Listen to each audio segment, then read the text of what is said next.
ओम परमात्मने नमः।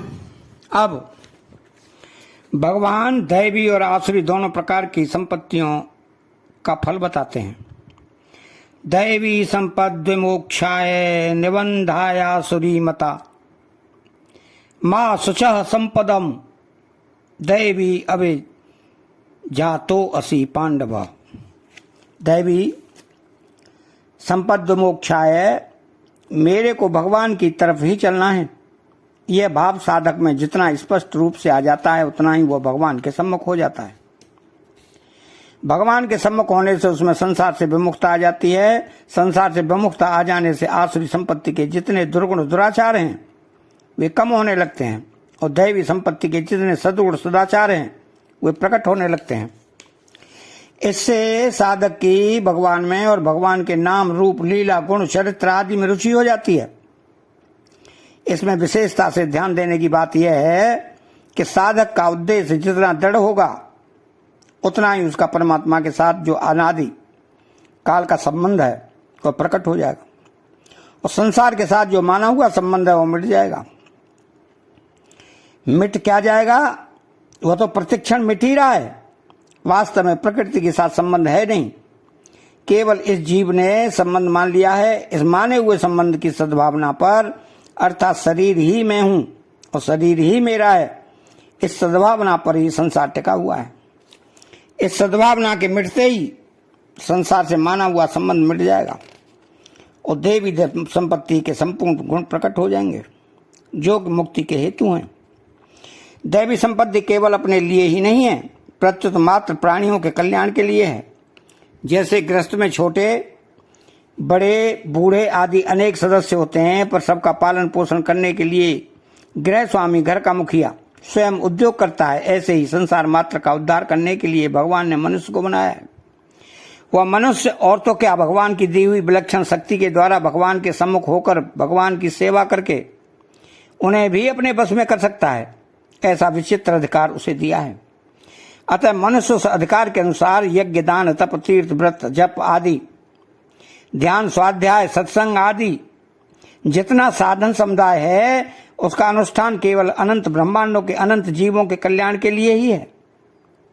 और दृढ़ता से यह संकल्प रखते हुए प्रार्थना करे कि हे नाथ, मात्र जीवों का कल्याण हो, मात्र जीव जीवन मुक्त हो जाएं, मात्र जीव आपके अनन्य प्रेमी भक्त बन जाएं। पर हे नाथ, यह होगा कैसे? आपकी कृपा से ही। मैं तो केवल प्रार्थना कर सकता हूं और वह भी आपकी दी हुई सद्बुद्धि के द्वारा ही। ऐसा भाव रखते हुए अपनी कहलाने वाली शरीर इंद्रिया मन बुद्धि धन संपत्ति आदि सभी चीजों को मात्र दुनिया के कल्याण के लिए ही भगवान के अर्पण कर दे।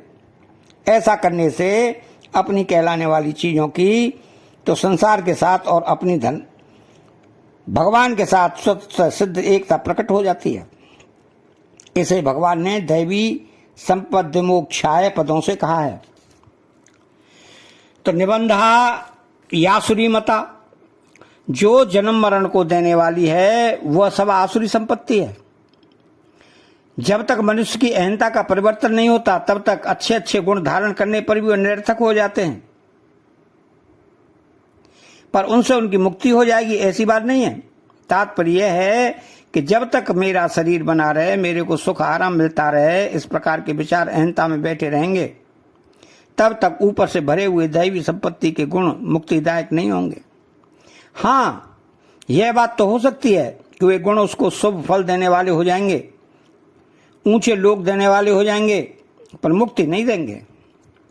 तो जैसे बीज को मिट्टी में मिला देने पर मिट्टी जल हवा धूप ये सभी उस बीज को ही पुष्ट करते हैं, आकाश भी उसे अवकाश देता है। बीज से उसी जाति का वृक्ष पैदा होता है और उस वृक्ष में उसी जाति के फल लगते हैं। ऐसे ही अहंता यानी मैंपन में संसार के संस्कार रूपी बीज रखते हुए जिस शुभ कर्म को करेंगे वह शुभ कर्म उन बीजों को ही पुष्ट करेगा और उन बीजों के अनुसार ही फल देगा। तात्पर्य यह है कि सकाम मनुष्य की अहंता के भीतर संसार के जो संस्कार पड़े हैं उन संस्कारों के अनुसार उसकी सकाम साधना में अणिमा गरिमा और सिद्धियां आएंगी। उसमें और कुछ विशेषता भी आएगी। तो वह ब्रह्मलोक आदि लोकों में जाकर वहां के ऊंचे नीचे भोग प्राप्त कर सकता है, पर उसकी मुक्ति नहीं होगी। अब प्रश्न ये होता है कि मनुष्य मुक्ति के लिए क्या करे। उत्तर यह है कि जैसे बीज को भून दिया जाए या उबाल दिया जाए तो बीज अंकुर नहीं देगा, तो उस बीज को बोया जाए तो पृथ्वी आपको अपने साथ मिला लेगी, फिर यह पता ही नहीं चलेगा कि बीज था या नहीं। ऐसे ही मनुष्य का जब दृढ़ निश्चय हो जाएगा कि मुझे केवल परमात्मा प्राप्ति ही करनी है, तो संसार के सब बीज संस्कार अहंताओं से नष्ट हो जाएंगे। शरीर प्राणों में एक प्रकार की आसक्ति होती है कि मैं सुखपूर्वक जीता रहूं, मेरे को मान बढ़ाई मिलती रहे, मैं भोगता रहूं आदि। इस प्रकार जो व्यक्तित्व को रखकर चलते हैं उनमें अच्छे गुण आने पर भी आसक्ति के कारण उनकी मुक्ति नहीं हो सकती, क्योंकि ऊंच नीच योनियों में जन्म लेने का कारण प्रकृति का संबंध ही है। तो तात्पर्य यह है कि जिसने प्रकृति से अपना संबंध जोड़ा हुआ है वह शुभ कर्म करके ब्रह्मलोक तक भी चला जाए तो भी वो बंधन में ही रहेगा। तो भगवान ने इस अध्याय में आसुरी संपदा के 3 फल बताए हैं, जिनमें से इस श्लोक में निबंधा या सुरी माता पदों से बंधन रूप सामान्य फल बताया है, और दूसरे अध्याय के 41वें 44वें श्लोकों में वर्णित और 9वें अध्याय के 20वें 21वें श्लोकों में वर्णित सकाम उपासना भी इसी में आ जाते हैं, जिनका उद्देश्य केवल भोगना और संग्रह करना है।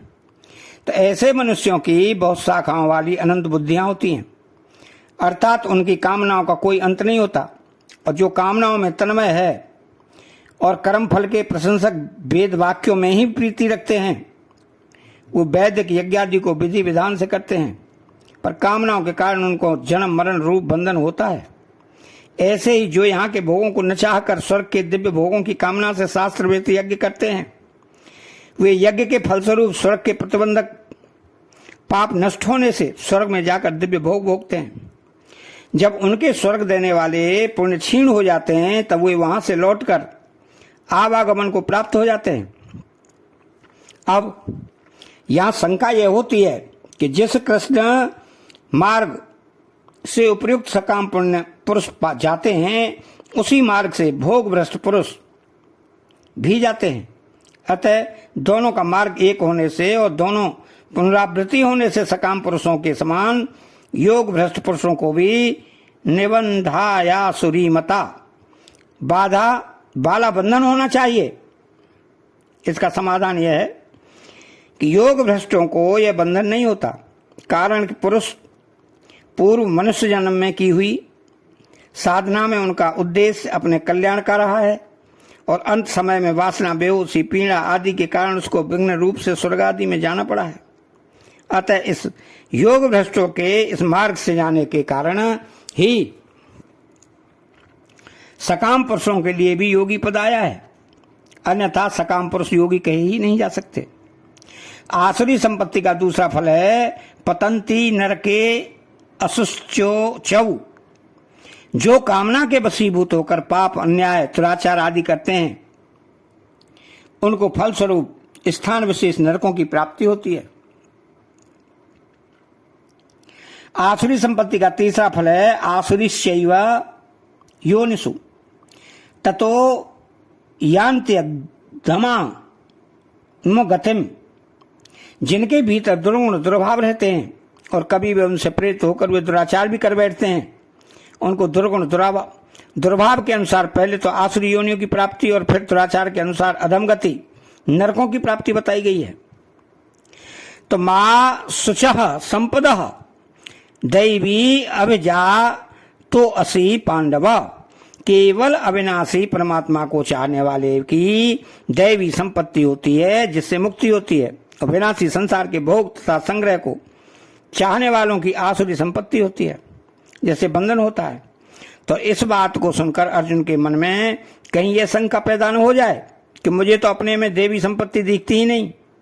इसलिए भगवान कहते हैं कि भैया अर्जुन, तुम दैवी संपत्ति को प्राप्त हुए हो, अतः शोक संदेह मत करो।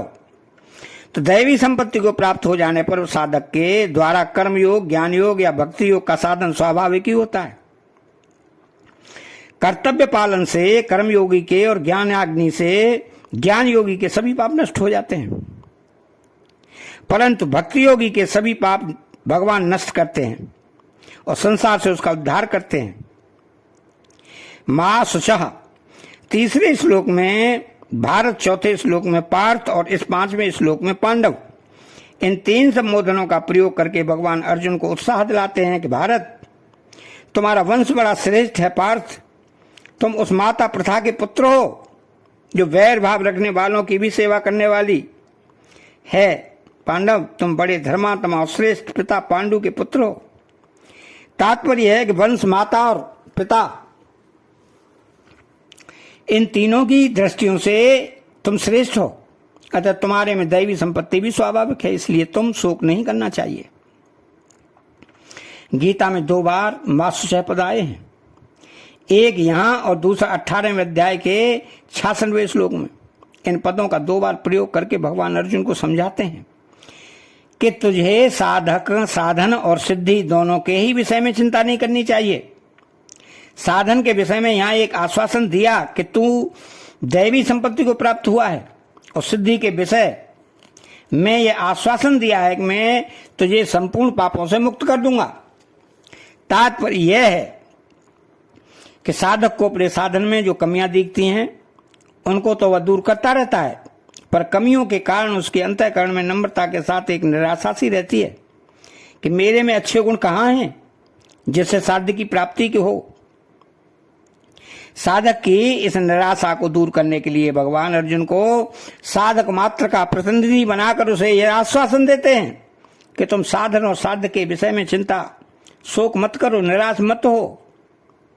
दैवी संपत्ति वाले पुरुषों का यह स्वभाव होता है कि उनके सामने अनुकूल या प्रतिकूल कोई भी परिस्थिति घटना आए, उसकी दृष्टि हमेशा अपने कल्याण की तरफ ही रहती है। तो युद्ध के मौके पर जब भगवान ने अर्जुन का रथ दोनों सेनाओं के बीच में खड़ा किया, तब उन सेनाओं में खड़े अपने कुटुंबियों को देखकर अर्जुन में कौटुंबिक स्नेह रूपी मोह पैदा हो गया और वे करुणा शोक से व्याकुल होकर युद्ध रूप कर्तव्य से हटने लगे। उन्हें विचार हुआ कि युद्ध में कुटुंबियों को मारने से मुझे पाप ही लगेगा, जिससे मेरे कल्याण में बाधा लगेगी। इन्हें मारने से हमें नाशवान राज्य और सुख की प्राप्ति हो तो जाएगी, पर उससे श्रेय कल्याण की प्राप्ति रुक जाएगी। इस प्रकार अर्जुन में कुटुंब का मोह और पाप, अन्याय, अधर्म का भय दोनों एक साथ आ जाते हैं। उनमें जो कुटुंब का मोह है वो आसुरी संपत्ति है, और पाप के कारण अपने कल्याण में बाधा लग जाने का जो भय है वो दैवी संपत्ति है। तो इसमें भी एक खास बात है। अर्जुन कहते हैं कि हमने जो युद्ध करने का निश्चय कर लिया है यह भी एक महान पाप है। अहो बत महत पापम कर तुम व्यवस्थिता वधम। वे युद्ध क्षेत्र में भी भगवान से बार बार अपने कल्याण की बात पूछते हैं। ये तक श्रेय स्यान निश्चितम ब्रूहि तन्मे तदेकम वद निश्चित्य येन श्रेयो अहमात् प्रियम यक्षेय एतयोरेकम तन्मे ब्रूहि सुनिश्चितम। यह उनमें दैवी संपत्ति होने के कारण ही है। इसके विपरीत जिनमें आसुरी संपत्ति है, जैसे दुर्योधन आदि में राज्य और धन का इतना लोभ है कि वे कुटुंब के नाश से होने वाले पाप की तरफ देखते ही नहीं है। इस प्रकार अर्जुन में दैवी संपत्ति आरंभ से ही थी। मोह रूपी आसुरी संपत्ति तो उनमें आगंतुक रूप से आई थी, जो आगे चलकर भगवान की कृपा से नष्ट हो गई।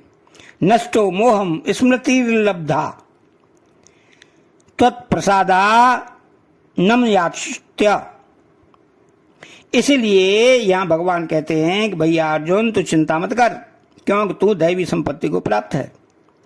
अर्जुन को अपने में दैवी संपत्ति नहीं दिखती, इसलिए भगवान अर्जुन से कहते हैं कि तुम्हारे में दैवी संपत्ति प्रकट है। कारण कि जो श्रेष्ठ पुरुष होते हैं उनको अपने में अच्छे गुण नहीं दिखते और अवगुण उनमें रहते नहीं। तो अपने में गुण न दिखने का कारण यह है कि उनकी गुणों के साथ अभिन्नता होती है। जैसे आंख में लगा हुआ अंजन आंख को नहीं दिखता, क्योंकि वह आंख के साथ एक हो जाता है। तो ऐसे ही दैवी संपत्ति के साथ अभिन्नता होने का गुण नहीं दिखते। जब तक अपने में गुण दिखते हैं तब तक गुणों के साथ एकता नहीं हुई है। गुण तभी दिखते हैं जब वे अपने से दूर होते हैं। अतः भगवान अर्जुन को आश्वासन देते हैं कि तुम्हारे में दैवी संपत्ति स्वाभाविक है, भले ही वह तुम्हें न दिखे, इसलिए तुम चिंता मत करो। अब इसमें मार्मिक बात यह है कि भगवान ने कृपा करके मानव शरीर दिया है तो उसकी सफलता के लिए अपने भावों और आचरणों का विशेष ध्यान रखना चाहिए। कारण शरीर का कुछ पता नहीं कि कब प्राण चले जाएं। ऐसी अवस्था में जल्दी से जल्दी अपना उद्धार करने के लिए दैवी संपत्ति का आश्रय और आसुरी संपत्ति का त्याग करना बहुत आवश्यक है। तो दैवी संपत्ति में देव शब्द परमात्मा का वाचक है और उनकी संपत्ति दैवी संपत्ति कहलाती है। देवस्येयम देवी, परमात्मा का ही अंश होने से जीव में दैवी संपत्ति स्वतः स्वाभाविक है। तो जब जीव अपने अंशी परमात्मा से विमुख होकर जड़ प्रकृति के सम्मुख हो जाता है, अर्थात उत्पत्ति विनाशशील शरीर आदि पदार्थों का संग कर लेता है, तब उसमें आसुरी संपत्ति आ जाती है।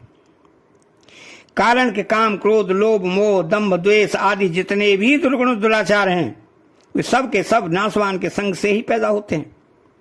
तो जो प्राणों को बनाए रखना चाहते हैं, प्राणों में ही जिनकी रति है, ऐसे प्राण पोषण परायण लोगों का वाचक असुर शब्द है। असुसु प्राणेषु रमन्ते इति असुरा, इसलिए मैं सुखपूर्वक जीता रहूं, यह इच्छा आसुरी संपत्ति का खास लक्षण है। दैवी और आसुरी संपत्ति सब प्राणियों में पाई जाती हैं। ऐसा कोई भी साधारण प्राणी नहीं है जिसमें ये दोनों संपत्तियां न पाई जाती हों। हाँ, इसमें जीवन मुक्त तत्वज्ञ महापुरुष जो आसुरी संपत्ति से सर्वदा रहित हो जाते हैं, पर दैवी संपत्ति से रहित कभी कोई हो ही नहीं सकता। कारण जीव देव अर्थात परमात्मा का सनातन अंश है। परमात्मा का अंश होने से उसमें दैवी संपत्ति रहती ही है। आसुरी संपत्ति की मुख्यता होने से दैवी संपत्ति दबसी जाती है, मिटती नहीं, क्योंकि सत्य वस्तु कभी मिट नहीं सकती। इसलिए कोई भी मनुष्य सर्वदा दुर्गुणी दुराचारी नहीं हो सकता, सर्वदा निर्दयी नहीं हो सकता, सर्वथा असत्यवादी नहीं हो सकता, सर्वथा व्यभिचारी नहीं हो सकता। तो जितने भी दुर्गुण दुराचार हैं वे किसी भी व्यक्ति में सर्वदा हो ही नहीं सकते। कोई भी कभी भी कितना ही दुर्गुणी दुराचारी क्यों न हो, उसके साथ आंशिक सद्गुण सदाचार रहेंगे ही। दैवी संपत्ति प्रकट होने पर आसुरी संपत्ति मिट जाती है, क्योंकि दैवी संपत्ति परमात्मा के होने से अविनाशी है और आसुरी संपत्ति संसार की होने से नाशवान है। तो सच्चिदानंद स्वरूप परमात्मा का अंश होने से मैं सदा जीता रहूं अर्थात कभी मरूं नहीं, मैं सब कुछ जान लूं अर्थात कभी अज्ञानी न रहूं, मैं सर्वदा सुखी रहूं अर्थात कभी दुखी न हूं। इस तरह सत्य चित आनंद की इच्छा प्राणी मात्र में रहती है। पर इससे गलती यह होती है कि मैं रहूं तो शरीर सहित रहूं, मैं जानकार बनूं तो बुद्धि को लेकर जानकार बनूं, मैं सुख लूं तो इंद्रियों और शरीर को लेकर सुख लूं। इस तरह इन इच्छाओं को नाशवान संसार से ही पूरी करना चाहता है। इस प्रकार प्राणों का मोह होने से आसुरी संपत्ति रहती है। इसमें एक मार्मिक बात यह है कि प्राणी में नित्य निरंतर रहने की इच्छा होती है, तो यह नित्य निरंतर रह सकता है। और मैं मरूं नहीं, यह इच्छा होती है तो यह मरता नहीं। जीता रहना अच्छा लगता है तो जीते रहना इसका स्वाभाविक है, और मरने से भय लगता है तो मरना इसका स्वाभाविक नहीं है। ऐसे ही अज्ञान बुरा लगता है और अज्ञान उसका साथी नहीं है। दुख बुरा लगता है तो दुख इसका साथी नहीं है। इससे सिद्ध होता है कि इसका स्वरूप सत है और असत इसका स्वरूप नहीं है। तो सत स्वरूप होकर भी यह सत को क्यों चाहता है? कारण कि इसे नष्ट होने वाले असत शरीर आदि को मैं तथा मेरा मान लिया है और इनमें आसक्त हो गया है। तात्पर्य यह है कि असत को स्वीकार करने से स्वयं सत होते हुए भी सत की इच्छा होती है। जड़ता को स्वीकार करने से स्वयं ज्ञान स्वरूप होते हुए भी ज्ञान की इच्छा होती है। दुख स्वरूप संसार को स्वीकार करने से स्वयं सुख रूप स्वरूप होते हुए भी सुख की इच्छा होती है, पर उसकी पूर्ति भी असत जड़ दुख रूप संसार के द्वारा ही करना चाहता है। तादात्म्य के कारण यह शरीर को ही रखना चाहता है, बुद्धि से ही ज्ञानी बनना चाहता है, शरीर से ही श्रेष्ठ और सुखी बनना चाहता है, तो अपने नाम और रूप को ही स्थायी रखना चाहता है। अपने नाम को तो मरने के बाद भी स्थायी रखना चाहता है। इस प्रकार असत के संग से आसुरी संपत्ति आती है। ऐसे ही असत के संग का त्याग करने से आसुरी संपत्ति नष्ट हो जाती है और दैवी संपत्ति प्रकट हो जाती है। यह सत्संग, स्वाध्याय आदि के द्वारा मनुष्यों में परमात्मा प्राप्ति का विचार होता है। तब वह इसलिए कि दैवी संपत्ति को धारण करना चाहता है। दैवी संपत्ति को वह कर्तव्य रूप से उपार्जित करता है कि मुझे सत्य बोलना है, मुझे अहिंसक बनना है, मुझे दयालु बनना है, आदि आदि। इस प्रकार जितने भी दैवी संपत्ति के गुण हैं, उन गुणों को वह अपने बल से उपार्जित करना चाहता है। यह सिद्धांत है कि कर्तव्य रूप से प्राप्त की हुई और अपने बल पुरुषार्थ से उपार्जित की हुई चीज स्वाभाविक नहीं होती, प्रत्युत कृत्रिम होती है। तो इसके अलावा अपने पुरुषार्थ से उपार्जित मानने के कारण अभिमान आता है कि मैं बड़ा सत्यभाषी हूं, मैं बड़ा अच्छा आदमी हूं, आदि। तो जितने भी दुर्गुण दुराचार हैं, सबके सब अभिमान की छाया में रहते हैं और अभिमान से ही पुष्ट होते हैं। इसलिए अपने उद्योग से किया हुआ जितना भी साधन होता है, उस साधन में अहंकार ज्यों का त्यों रहता है और अहंकार में आसुरी संपत्ति रहती है। अतः जब तक वह दैवी संपत्ति के लिए उद्योग करता रहता है, तब तक आसुरी संपत्ति छूटती नहीं। अंत में हार मान लेता है अथवा उसका उत्साह कम हो जाता है, उसका प्रयत्न मंद हो जाता है और मान लेता है कि वह मेरे बस की बात नहीं है। साधक की ऐसी दशा क्यों होती है? कारण कि उसने अभी तक यह जाना नहीं कि आसुरी संपत्ति मेरे में कैसे आई। आसुरी संपत्ति का कारण है नाशवान का संग। इसका संग जब तक रहेगा तब तक आसुरी संपत्ति रहेगी ही। वह नाशवान के संग को नहीं छोड़ता, तो आसुरी संपत्ति उसे नहीं छोड़ती। अर्थात आसुरी संपत्ति से वह सर्वदा रहित नहीं हो सकता। इसलिए यदि वह दैवी संपत्ति को लाना चाहे तो नाशवान जड़ के संग का त्याग कर दे। नाशवान के संग का त्याग करने पर दैवी संपत्ति स्वतः प्रकट होती है, क्योंकि परमात्मा का अंश होने से परमात्मा की संपत्ति उसमें स्वतः सिद्ध है। तो कर्तव्य रूप से उपार्जित नहीं करनी है। उसमें एक और मार्मिक बात है कि दैवी संपत्ति के गुण स्वतः स्वाभाविक रहते हैं, इन्हें कोई छोड़ नहीं सकता। इसका पता कैसे लगे? जैसे कोई विचार करे कि मैं सत्य ही बोलूंगा तो उम्र भर सत्य बोल सकता है, परंतु कोई विचार करे कि मैं झूठ ही बोलूंगा तो वह 8 पहर भी झूठ नहीं बोल सकता। सत्य ही बोलने का विचार होने पर वह दुख भोग सकता है, पर झूठ बोलने के लिए बाध्य नहीं हो सकता। पर झूठ ही बोलूंगा ऐसा विचार होने पर तो खाना पीना बोलना चलना तक उसके लिए मुश्किल हो जाएगा। भूख लगी और झूठ बोले कि भूख नहीं है तो जीना मुश्किल हो जाएगा। यदि वह ऐसी प्रतिज्ञा कर ले कि झूठ बोलने से बेशक मर जाऊं पर झूठ ही बोलूंगा, तो यह प्रतिज्ञा सत्य हो जाएगी। अतः या तो प्रतिज्ञा भंग होने से सत्य आ सकता है या प्रतिज्ञा सत्य हो जाएगी। सत्य कभी छूटेगा नहीं, क्योंकि सत्य मनुष्य मात्र में स्वाभाविक है। इस तरह दैवी संपत्ति के जितने भी गुण हैं, सबके विषय में ऐसी ही बात है। वे तो नित्य रहने वाले और स्वाभाविक हैं। केवल नाशवान के संग का त्याग करना है। नाशवान का संग अनित्य और अस्वाभाविक है। आसुरी संपत्ति आगंतुक है। दुर्गुण दुराचार बिल्कुल ही आगंतुक हैं। कोई आदमी प्रसन्न रहता है तो लोग ऐसा नहीं कहते कि तुम प्रसन्न क्यों रहते हो, पर कोई आदमी दुखी रहता है तब कहते हैं कि दुखी क्यों रहते हो, क्योंकि प्रसन्नता स्वाभाविक है और दुख अस्वाभाविक आगंतुक है। इसलिए अच्छे आचरण करने वाले को कोई भी नहीं कहता कि तुम अच्छे आचरण क्यों करते हो, पर बुरे आचरण वाले को सब कहते हैं कि तुम बुरे आचरण क्यों करते हो। अतः सद्गुण सदाचार स्वतः रहते हैं और दुर्गुण दुराचार संग से आते हैं, इसलिए आगंतुक हैं। तो अर्जुन में दैवी संपत्ति विशेषता से थी। जब उनमें कायरता आ गई तब भगवान ने आश्चर्य से कहा कि तेरे में यह कायरता कहां से आ गई। तात्पर्य है कि अर्जुन में यह दोष स्वाभाविक नहीं आगंतुक है। पहले उनमें यह दोष था ही नहीं। अर्जुन आगे कहते हैं कि जिससे मेरा निश्चित कल्याण हो ऐसी बात कहिए।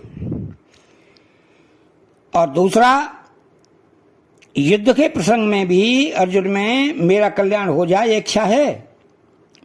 तो इससे प्रतीत होता है कि अर्जुन के स्वभाव में पहले से ही दैवी संपत्ति थी। नहीं तो उर्वशी जैसी अप्सरा को एकदम ठुकरा देना कोई मामूली आदमी की बात नहीं थी।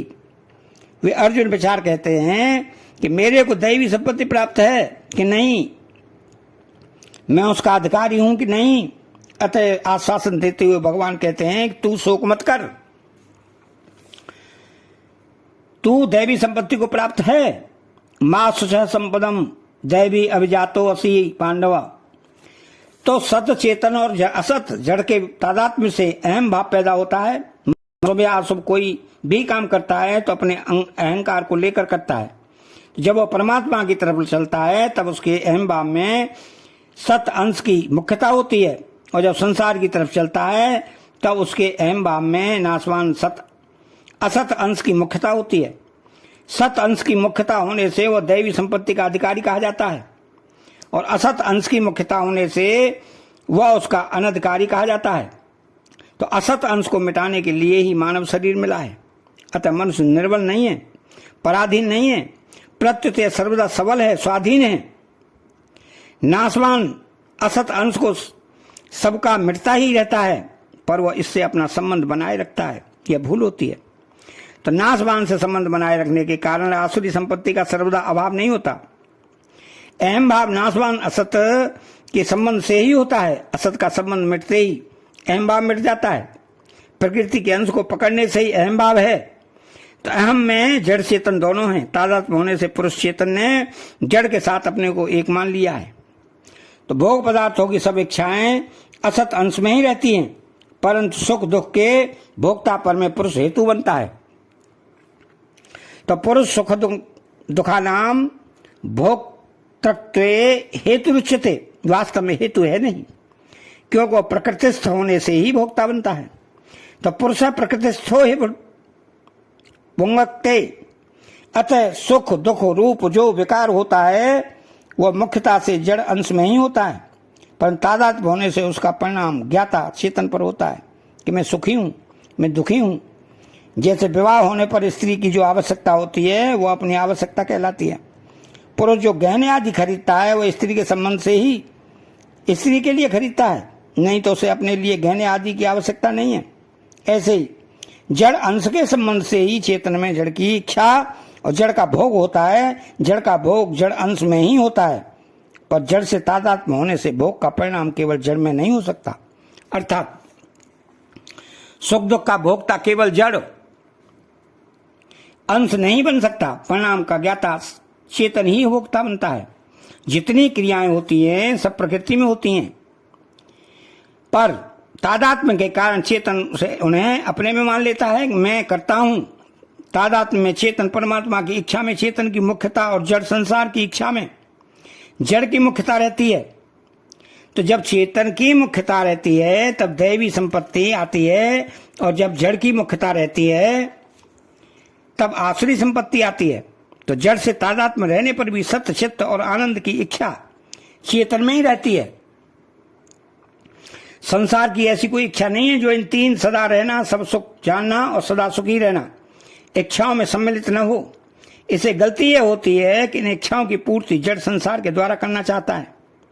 जड़ को और आसुरी संपत्ति को स्वयं चेतन ने स्वीकार किया है। जड़ में यह ताकत नहीं है कि वह स्वयं के साथ स्थिर रह जाए। जड़ में तो हरदम परिवर्तन होता रहता है। चेतन उसको न पकड़े तो अपने आप छूट जाएगा, कारण कि चेतन में कभी विकार नहीं होता, वो सदा जो का त्यों रहता है। पर असत प्रकृति नित्य निरंतर हरदम बदलती रहती है, वह कभी एक रूप रह ही नहीं सकती। तो चेतन ने प्रकृति के साथ संबंध स्वीकार कर लिया, उस संबंध की सत्ता यह मैं और मेरे रूप में स्वीकार कर लेता है। अतः जड़ का संबंध और उससे पैदा होने वाली आसुरी संपत्ति आगंतुक है।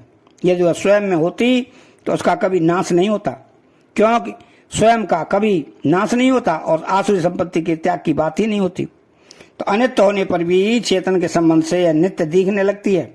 अविनाशी के संबंध से विनाशी भी अविनाशी की तरह दिखने लगता है। इसलिए जिस मनुष्य में आसुरी संपत्ति होती है वह आसुरी संपत्ति का त्याग कर सकता है और कल्याण का आचरण करके परमात्मा को प्राप्त हो सकता है। परमात्मा के सम्मुख होते ही आसुरी संपत्ति मिटने लगती है। तो सन्मुख होय जीव मोह जब ही जन्म कोटि अज्ञास है तब ही, कारण कि जन्म कोटि अग प्रकृति से सर्वत संबंध स्वीकार करने से ही हुए। प्रकृति को स्वीकार न करे तो फिर कैसे जन्म मरण होगा? जन्म मरण में कारण प्रकृति से संबंध ही है। कारणम गुण संगो अस्य सदसद्यो निजन्मसु। परंतु जीवात्मा प्रकृति की क्रिया को अपने में मान लेता है और प्रकृति के कार्य शरीर में मेरापन कर लेता है, जिससे जन्मता मरता रहता है। वास्तव में यह कर्ता भी नहीं है और लिप्त भी नहीं है। शरीरस्थो अपि कौन्तेय न करोति न लिप्यते। इस वास्तविकता का अनुभव